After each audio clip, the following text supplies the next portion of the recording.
मित्रों, स्वागत है एक बार फिर बाईटी परवेंद्र कुशवाहा चैनल पर। दोस्तों, आज की वीडियो में हम बात करेंगे जो सामूहिक विवाह अनुदान के जो फार्म है उसको किस तरीके से ऑनलाइन करना है और ऑनलाइन करने में कौन कौन सी डॉक्यूमेंट की जो है ज़रूरत पड़ेगी।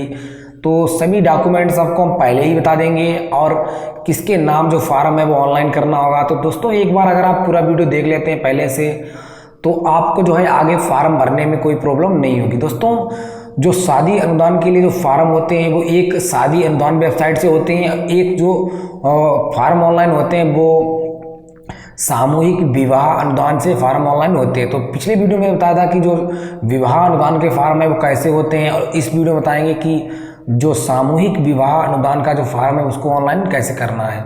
तो दोस्तों, ऑनलाइन करने के लिए कौन कौन से डॉक्यूमेंट जो है वो आवश्यकता पड़ती है आपको हम बता देते हैं। तो सबसे पहले हम सिस्टम में देख लेते हैं कौन कौन से डॉक्यूमेंट जो है वो हमें आवश्यकता पड़ी थी जब मैंने फार्म ऑनलाइन किया था। तो दोस्तों, फार्म ऑनलाइन करने में जब डॉक्यूमेंट जो आवश्यकता पड़ती है वो नंबर एक, आप सबसे पहले जो बेटी है जिसकी शादी हो रही है तो उनका आधार में मोबाइल नंबर लिंक होना आवश्यक है। और उसके बाद दोनों के यानी वर और वधू यानी बेटी और बेटा जिसके संग शादी हो रही है दोनों के आधार कार्ड होने चाहिए और दोनों के माता पिता के आधार कार्ड आप अपने पास रख लें, क्योंकि उनके नाम जो है वो आवश्यकता पड़ती है उसमें डालने के लिए। तो ये डॉक्यूमेंट आप रख लें, क्योंकि जिसे याद है फिर भी डाल सकते हैं मगर डॉक्यूमेंट हो तो और बढ़िया रहेगा। ठीक है, उसके बाद जो बर है यानी जो बेटा है जिसके साथ शादी हो रही है तो उनका एक आपको जो है आधार कार्ड रख लेना है। आयु प्रमाण पत्र में जो लगता है तो आयु प्रमाण पत्र में अगर कुछ चीज़ नहीं है तो आप आधार कार्ड लगा सकते हैं, उसमें उम्र दी गई होती है। ठीक है, उसके बाद इसमें जो है जो शादी का कार्ड नहीं लगेगा क्योंकि उसमें आपका शादी का कार्ड लगा था। इसमें बेटी का एक जाति प्रमाण पत्र लगेगा और बेटी का ही एक पासबुक लगेगी और बेटी का ही एक सिग्नेचर होगा। ठीक है, साइन होगा। उसके बाद इनका अगर बेटी का आय प्रमाण पत्र बन जाता है तो आप बेटी का आय प्रमाण पत्र लगा सकते हैं या फिर आप जो है बेटी के पिता का आय प्रमाण पत्र लगा सकते हैं। तो दोस्तों, इतने डॉक्यूमेंट्स इसमें लगने वाले हैं। और आपको बता दें जो आवेदन होगा, जो विवाह अनुदान में जो आवेदन होता है वो बेटी के माता पिता यानी अभिभावक के नाम कर सकते हैं। अगर बेटी के माता पिता नहीं है तो किसी दूसरे के नाम भी कर सकते हैं। मगर इसमें क्या है, इसमें अगर आपको जो है आवेदन करना है तो आप जो है बेटी के नाम से ही आवेदन करें। और बिल्कुल उसके बाद सबसे पहले एक आप चीज़ कंफर्म बिल्कुल कर लें कि जब आप आवेदन करें तो बेटी के जो आधार में मोबाइल नंबर लिंक हो उसी मोबाइल नंबर से ही OTP जाएगा और उसी से ही फार्म होगा, क्योंकि सभी जो फार्म होते हैं अब जो सरकार जो है वो करवा रही है वो एक eKYC के माध्यम से करवा रही है, OTP के थ्रू करवा रही है। तो इसलिए आपको जो है मोबाइल नंबर लिंक होना आवश्यक है। उसके बाद एक जो है टेम्परेरी के लिए आप जो है मोबाइल नंबर बर का भी डाल सकते हैं, यानी जिसके साथ शादी हो रही है यानी बेटा का। तो दोस्तों, इतने जो डॉक्यूमेंट्स हैं वो लगने वाले हैं। अगर फिर भी कोई आपको जो है डाउट लग रहा है तो आप सीधे कमेंट बॉक्स में लिख के हमसे पूछ सकते हैं। तो दोस्तों, चलिए शुरू करते हैं किस तरीके से आपको जो है फार्म डालना है पूरा।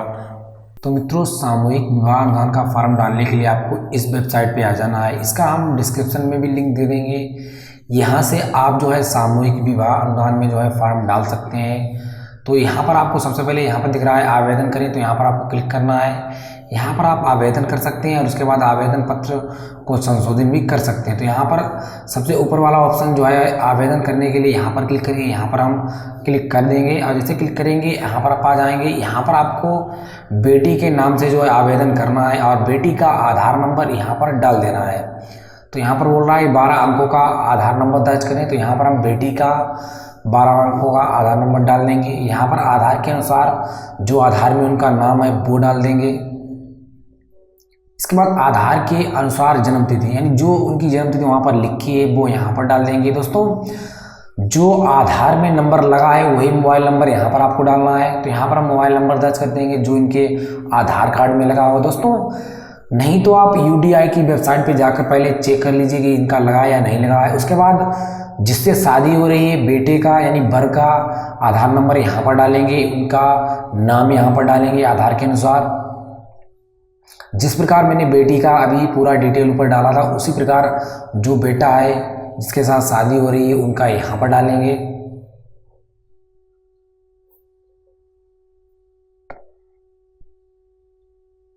इसके बाद यहाँ पर इनकी जन्म तिथि डालेंगे, जो आधार कार्ड में दर्ज हो वो डालेंगे।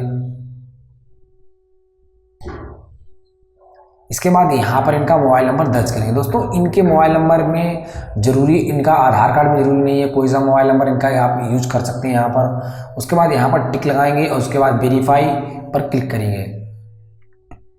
दोस्तों डिटेल एक बार बिल्कुल चेक कर लें यहाँ पर, उसके बाद ही यहाँ पर जो है वेरीफाई पर क्लिक करें, क्योंकि बाद में चेंजिंग करने में दिक्कत हो सकती है।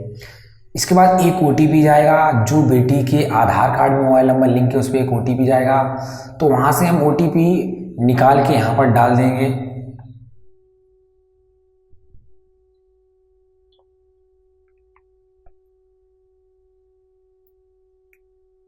OTP डालने के बाद यहाँ पर वेरीफाई OTP पर क्लिक करेंगे। अब जो है जैसे ही आप OTP को वेरीफाई करेंगे, आपका जो फार्म है वो खुल जाएगा। यहाँ पर आपकी फैमिली आईडी यानी राशन कार्ड संख्या दी गई होगी। इसके बाद यहाँ पर जो है आप अपना जो जनपद है यानी जिला है वो यहाँ पर सेलेक्ट कर लीजिए। तो यहाँ पर मैंने जो जनपद है वो सेलेक्ट कर लिया। उसके बाद शहरी है, ग्रामीण है वो सेलेक्ट करेंगे, तो ये ग्रामीण है वो सेलेक्ट करेंगे। उसके बाद विकास खंड इनका क्या लगता है, तो विकास खंड इनका मिर्ज़ापुर है, तो यहाँ पर मिर्ज़ापुर सेलेक्ट करेंगे। ग्राम पंचायत क्या है, तो जो भी ग्राम पंचायत इनकी लग रही हो ग्राम पंचायत यहाँ पर आप डाल के भी सर्च कर सकते हैं और स्क्रॉलिंग करके भी सर्च कर सकते हैं। तो यहाँ पर हो इनकी जो ग्राम पंचायत वो सेलेक्ट करेंगे। यहाँ पर इनका ग्राम क्या है वो सेलेक्ट करेंगे। आवेदन के जैसे मैंने इनके परिवार में इनके पिता के नाम BPL कार्ड है तो डाल दीजिए, नहीं तो छोड़ दीजिए। उसके बाद इनका नाम ऑटोमेटिक आ जाएगा। इनके बाद जो आवेदिका यानी इनकी बेटी है उनका पिताजी का आधार कार्ड में नाम क्या है वो डाल देंगे। उसके बाद आवेदिका की माताजी का नाम क्या है वो डाल देंगे, तो जो आवेदिका की माताजी का नाम है वो डाल देंगे। यहाँ पर ये कौन सी कैटेगरी से आते हैं, जैसे OBC आते हैं तो OBC यहाँ पर सेलेक्ट करेंगे। उसके बाद यहाँ पर आवेदिका के परिवार की वार्षिक आय यानी इनकी कुल मिलाकर जो आय प्रमाण पत्र अभी आपने बनाया है उसमें वार्षिक आय जो लिखी हो वो यहाँ पर डाल दीजिए।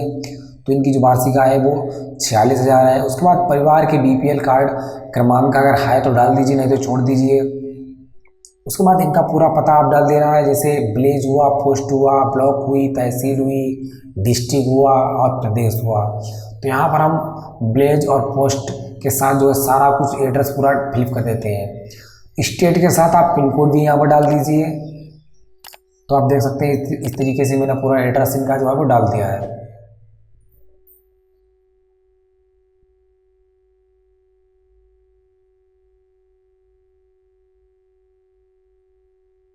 यहाँ पर इनकी बैंक सेलेक्ट करेंगे, कौन सी बैंक इनकी है तो वो बैंक जो है यहाँ पर हम सेलेक्ट कर लेंगे। तो इनकी बड़ौदा उत्तर प्रदेश ग्रामीण बैंक है तो वो हम सेलेक्ट करेंगे। यहाँ पर कौन सी शाखा का नाम पूछ रहा है, तो यहाँ कौन सी लोकेशन पर ये शाखा का नाम दर्ज है वो लोकेशन का नाम यहाँ पर डालेंगे। उसके बाद IFSC कोड ऑटोमेटिक आ जाएगा। उसके बाद आपको जो बैंक में खाता संख्या है वो आपको सही से भर देनी है, क्योंकि इसी में जो पैसा है वो आने वाला है। आप इसको 2-3 बार जो है कंफर्म कर लें कि यही खाता नंबर है या नहीं है। उसके बाद बैंक पासबुक लगाएंगे, जिसमें जो PDF फाइल है वो लगने वाली है और जिसका जो साइज़ है वो मैक्सिमम 300 KB का होना चाहिए, यानी 300 KB से ऊपर ना हो और मिनिमम आप लगभग यानी 100 KB से ऊपर रखिए और 300 KB से बीच में रखिए। उसके बाद यहाँ पर जो है आवेदिका यानी बेटी का फ़ोटो लगाएंगे। उसके बाद बेटी का सिग्नेचर लगाएंगे।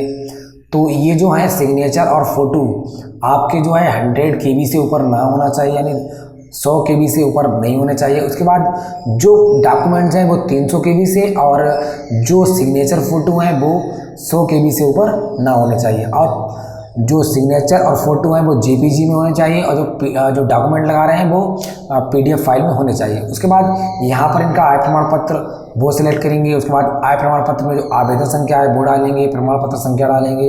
इसी प्रकार आपको जाति प्रमाण पत्र का विवरण फिल करना होगा। इनका जो जाति प्रमाण पत्र की जो PDF फाइल बेटी का जाति प्रमाण पत्र है उनकी PDF फाइल जो है वो यहाँ पर लगा देंगे। उसके बाद जो जाति प्रमाण पत्र का आवेदन संख्या है वो यहाँ पर डाल देंगे। दोस्तों वहाँ पर आपको आवेदन संख्या और क्रमांक संख्या अलग अलग दी गई होती हैं। तो जहाँ पर आवेदन संख्या बता रहा है तो वहाँ पर आवेदन संख्या डालिए, और प्रमाण पत्र संख्या बता रहा है वहाँ पर प्रमाण पत्र संख्या डालिए। उसके बाद यहाँ पर जो है वर पक्ष का विवरण जो है वो भी ऑटोमेटिक यहाँ पर जो है आ जाएगा। यहाँ पर इनका मोबाइल नंबर डाला है वो भी आ जाएगा। उसके बाद इनके पिताजी का क्या नाम है, तो मैंने स्टार्टिंग में बताया था कि दोनों के माता पिता का आधार कार्ड आप ले लें। तो यहाँ पर जो भी माता पिता इनके हैं उनका जो आधार कार्ड पे नाम है वो डाल दीजिए। उसके बाद इनकी माता का आधार कार्ड में नाम क्या है वो डाल देंगे। तो इस तरीके से डालने के बाद यहाँ पर जो है अब आप आगे की साइड देखेंगे, यहाँ पर बोल रहा है कि जन्म तिथि। तो जन्म तिथि प्रमाण पत्र में इनकी जो जन्म तिथि, यानी अगर कोई भी डॉक्यूमेंट, अगर आपको जन्म प्रमाण पत्र नहीं मिलता है, अदर डॉक्यूमेंट्स नहीं मिलते, तो आप इनका आधार कार्ड डाल दीजिए, ठीक है। मगर इनका जो बेटे की जो उम्र है वो लगभग 21 वर्ष से अधिक होनी चाहिए, और जो बेटी की उम्र है वो 18 से ऊपर होनी चाहिए। तो यहाँ पर जो है मैंने डाल दिया। डालने के बाद यहाँ पर सेलेक्ट करेंगे, और उसके बाद इनके फ़ोटो सेलेक्ट करेंगे, और उसके बाद जो व्यवसाय है इनकी मजदूरी डाल देंगे। और जो इनके आधार कार्ड में एड्रेस है, जिनमें जैसे मैंने बेटी का डाला था उसी प्रकार आपको बेटे का भी एड्रेस डाल देना है। तो यहाँ पर जो जिस बेटी से शादी हो रही है बेटे का, तो उनका एड्रेस यहाँ पर पड़ेगा। तो इनका भी हम जैसे विलेज डाल देंगे और तहसील डाल देंगे। आप अलग अलग करके भी डाल सकते हैं, एक में जैसा भी डाल सकते हैं। तो इनका भी डिस्ट्रिक्ट सेम है, उसके बाद यूपी करेंगे, और इनका भी जो पिन कोड है वो सेम है। तो इस तरीके से डालने के बाद अब उनका जो प्रदेश है वो सेलेक्ट करेंगे, जैसे उत्तर प्रदेश। उसके बाद जैसे इनका जनपद क्या है, तो सेम जनपद है वो डालेंगे, और ग्रामीण क्षेत्र से शहरी क्षेत्र में वो डाल देंगे। यहाँ पर जो है विकास खंड सेलेक्ट कर लेंगे, इनका विकास खंड क्या लगता है। तो दोस्तों विकास खंड इनका अलग अलग है वो डालेंगे। तो इनका जलालाबाद लगता था, उनका मिर्ज़ापुर लगता है, तो इस तरीके से हम डाल लेंगे। उसके बाद जो इनकी ग्राम पंचायत है वो ग्राम पंचायत क्या है, तो वो ग्राम पंचायत सेलेक्ट करेंगे। उसके बाद यहाँ पर ग्राम क्या है वो ग्राम सेलेक्ट करेंगे। इसके बाद जैसे अगर जैसे विधवा कोई लेडीज़ है तो यहाँ पर विधवा सेलेक्ट करके उनका विधवा का जो विवरण है, जैसे पति का पूर्व में पति कौन कौन रहे थे उनका पूरा यहाँ पर जो है पूरा विवरण देकर उनका मृत्यु प्रमाण पत्र लगाकर आप जो है उनका विवरण भर सकते हैं। मगर अगर ये बिल्कुल जैसे अभी पहली बार इनकी शादी हो रही है तो वो इनका इनमें से कोई नहीं ऑप्शन सेलेक्ट करेंगे और यहाँ पर टिक लगाएंगे, उसके बाद सबमिट कर देंगे। तो इस तरीके से आप जो है इस फॉर्म को जो है वो सबमिट करने वाले हैं। अगर आपको जैसे यहाँ पर जो है कोई दिक्कत आती है, अगर यहाँ पर सबमिट नहीं होता तो एक बार आप चेक कर लीजिए। मगर हमारा जो है एक बार में ही सबमिट हो चुका है, तो वहाँ पर देख सकते हैं कि पूरा जो फॉर्म है भर चुका है। दोस्तों हमेशा जो केवी जो हैं वो डॉक्यूमेंट की पहले से ही रख लें देखकर, और यहाँ पर पूरा फॉर्म आप चेक कर लीजिए। अगर कोई मिस्टेक यहाँ पर फॉर्म में लगती है तो आप अपडेट डिटेल पर क्लिक करके इसको चेंज भी कर सकते हैं, नहीं तो आपको सीधे यहाँ पर डायरेक्ट प्रिंट कर देना। प्रिंट आपको 2 प्रिंट यहाँ पर निकाल लेनी, एक जो है हो सकती है वो आपको बाद जमा करनी पड़े, और एक जो है आप अपने पास रख लीजिए। जब आपका जो है ये एक बन जाता है, यानी आपका पैसा आ जाता है, तो यहाँ से आप प्रिंट प्रमाण पत्र प्रिंट करके जो है प्रिंट कर सकते हैं। तो यहाँ पर अपना फार्म नंबर और जन्म तिथि मोबाइल नंबर डाल के प्रिंट कर सकते हैं। तो दोस्तों इस तरीके से आप पूरा सामूहिक विवाह का फार्म भर सकते हैं। तो मित्रों अभी आपने देखा किस तरीके से सामूहिक विवाह अनुदान में आप फार्म डाल सकते हैं। अगर आपको कोई डाउट रहा हो सीधे कमेंट कीजिए, और कुछ भी पूछना है आप कमेंट में पूछ सकते हैं। तो दोस्तों आज का वीडियो आपको पसंद आया हो तो वीडियो को लाइक कीजिए, अगर नए हैं तो सब्सक्राइब कीजिए। दोस्तों फिर मिलेंगे किसी नेक्स्ट वीडियो में। Thank you for watching.